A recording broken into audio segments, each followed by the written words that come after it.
বাংলাদেশের অন্তর্বর্তীকালীন সরকারের প্রধান উপদেষ্টা অধ্যাপক ডক্টর মোহাম্মদ ইউনূসের সঙ্গে ফোনে কথা বলেছেন যুক্তরাষ্ট্রের জাতীয় নিরাপত্তা উপদেষ্টা জ্যাক সুলিভান।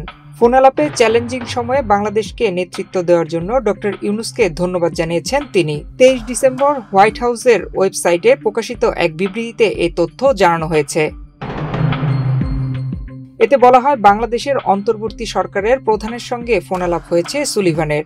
এ সময় তারা ধর্ম বর্ণ নির্বিশেষে সব মানুষের মানবাধিকারের প্রতি সম্মান প্রদর্শন ও তা সুরক্ষার ক্ষেত্রে নিজেদের প্রতিশ্রুতি ব্যক্ত করেন।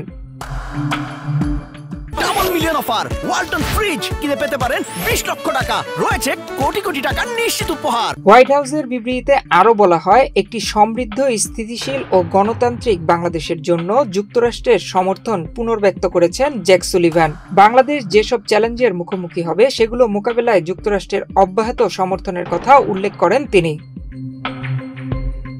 এদিকে মঙ্গলবার সকালে প্রধান উপদেষ্টার প্রেস উইং থেকে পাঠানো এক বিজ্ঞপ্তিতে মার্কিন নিরাপত্তা উপদেষ্টার সঙ্গে ডক্টর ইউনূসের ফোনালাপের বিষয়টি নিশ্চিত করা হয়। বিজ্ঞপ্তিতে বলা হয়েছে, গত 8 আগস্ট অন্তর্বর্তী সরকারের প্রধান উপদেষ্টার দায়িত্ব গ্রহণের পর 4.5 মাসে অধ্যাপক ডক্টর মোহাম্মদ ইউনূসের নেতৃত্বের প্রশংসা করেছেন মার্কিন জাতীয় নিরাপত্তা উপদেষ্টা।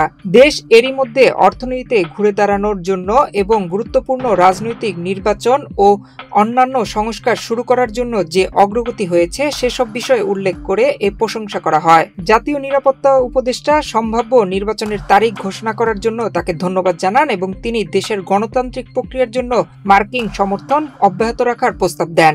ফোনালাপে তারা দেশের সার্বিক উন্নয়ন পরিস্থিতি নিয়েও আলোচনা করেন।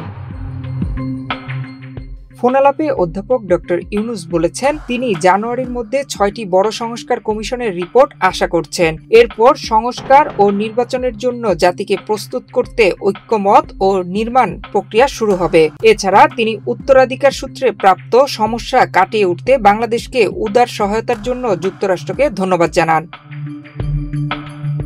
জ্যাক সুলিভান ডক্টর ইউনূসের নেতৃত্বাধীন অন্তর্বর্তী সরকার এবং একটি সমৃদ্ধ, স্থিতিশীল ও গণতান্ত্রিক বাংলাদেশের জন্য মার্কিন সমর্থন পুনরায় নিশ্চিত করেছেন।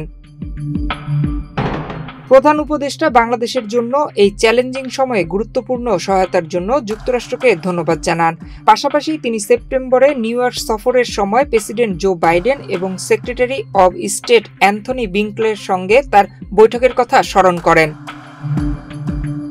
নয়ন বিশ্বাস, বাংলাদেশ প্রতিদিন।